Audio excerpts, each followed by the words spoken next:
Well, here at home, we have got another bomb, another what the city press calls a treasury bomb, a looting bomb. And of course, Thanduxolo Jika, thank you so very much for coming to the program. You've written about this on the Mail and Guardian. You also broke the story this today. What does it tell us about it? I mean, it goes to the heart of state capture. It goes to the kind of extent of the rot that has been going on here. We just had the DG here saying that people should be arrested, that people should go to jail, but standing almost away from the report that has come out. How damaging is this report really? Well, I mean, the report itself is quite scathing, and it's very damaging on the on Eskom and Transnet. It talks about issues of gratification. When you read the report, you realize that people have to be indeed charged, particularly, I mean, a person like Anuj Singh, who was the CEO at Transnet and later at Eskom. The appointment of McKinsey, no tender processes followed. They paid for his trips to overseas, Dubai, London, and Germany. And straight after he came back from those trips, McKinsey gets another contract without any advertising or no whatsoever. Due process. Yeah, no due processes were followed.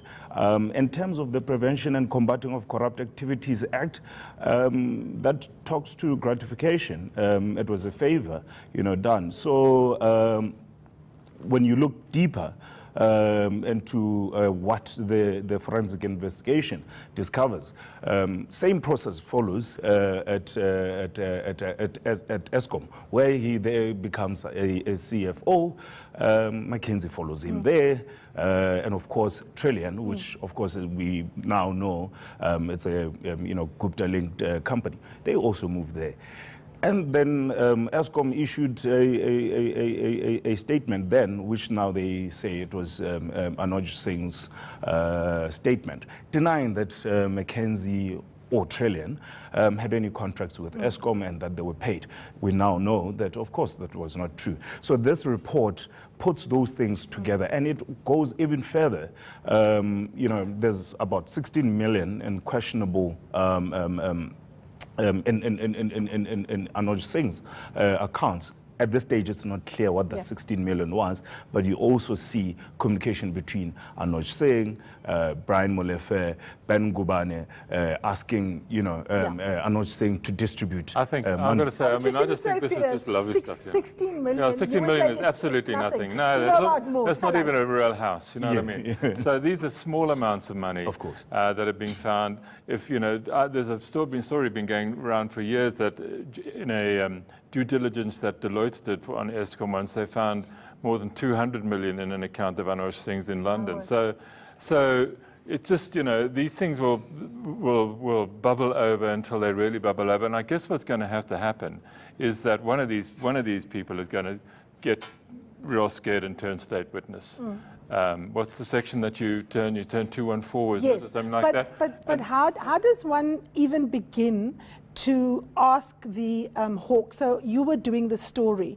What amazes me, Thanduxolo, is that when, for example, the police arrest, carjackers or heists, they will tell you how many guns they found, how many cars have been there, what the place looked like. The minute you ask them, have you questioned Mr. Anuj Singh? They say the investigation is at a very sensitive stage. We can't talk about it. What has their response been to you when you inquired?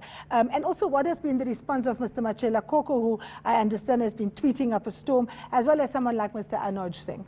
Well, I mean, Anuj Singh simply said that he hasn't read the report, he hasn't seen the report, he can't comment. And of course, Machela Koko, is tweeting up a storm on Twitter, saying that, wow, I did nothing irregular.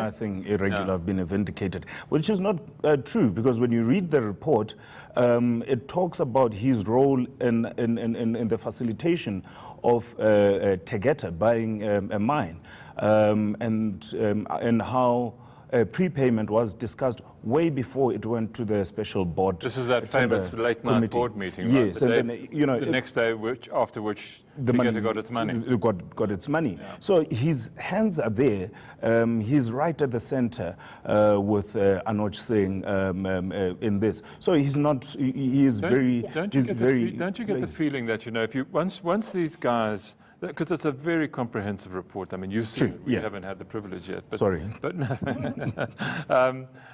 but once these guys are in the dock and they've got a really experienced prosecutor going through what they did, it's going to be very hard to say for Machela Koko or whoever it might be to justify some of the stuff that is in that report, particularly that sort of money, late night. Why meet at 10 o'clock at night as a board meeting, et cetera, et cetera, et cetera. Cross-examination is what we want. You know, I mean, what we have right now, you know, by now, you know, somebody should be standing in the dock, but it's not happening because we know what happened in terms of the dismantling of our security law enforcement agencies in the past, I don't know, 5 years or so. The Hawks have been very much dysfunctional, and you have an NPA that has been seen not to be, you know, acting. But NPA will tell you, we only act after the investigation has been completed. So just quickly, before we move to some of the other stories, I asked the DG if he has faith in the Hawks. You've been investigating a lot of this. The Hawks is not telling us what they have. They're not charging anybody, really. Have you got faith in them to actually bring these people to book? To be quite honest, at this stage, up until now, I mean, we've been doing state capture stories since 2013-14, and nobody has been brought to book. I do not believe that the Hawks have any interest in really acting. To me, it seems as if they're pretending like they're doing something. I mean, because they can't or because they don't want to? For me, it speaks to the issue of political interference that was there, and also, you know, there were certain people that were in those positions to ensure that certain cases don't move. Okay, guys, we've got. I've got to ask you once. I want to ask your opinion about something, Karima. Can the Zondo Commission help the Hawks see through the fog, as it were? In other words, if they do their job properly, Paul Pretorius, whoever the Zondo Commission stands or falls by the strength of its forensic investigators and those evidence leaders. And Paul Pretorius, SC et al., if they do their job properly, the Hawks surely will be listening to the exam. Yes, I think what we need to do here is we need to actually say, in terms of what evidence has been found, these are the following laws that have actually been broken. And these are the penalties that breaking Just such draw a laws. simple list, you know. So, for example, with the allegation that President Zuma outsourced his executive responsibility, that is, of course, you know, in violation of the Executive Code of Ethics. You mentioned the issue of gratification, the proceeds of crime. So there's many, many laws, but it seems as if the police needs an education almost in what the laws are that these people could potentially have been breaking, and we should actually just, you know, move on. I've been told in my ear to move on to the other stories. One of the other big things, of course, both of you have been talking about for a long time, is this whole mess in the PIC. We finally see Minister Nhlanhla Nene announcing an investigation. There seems to be some kind of unhappiness, but nobody's telling us exactly what that unhappiness is with the PIC. Do you think that Minister Nene Thanduxolo has faith in Dr. Dan Machila to still be the CEO of this massive trust?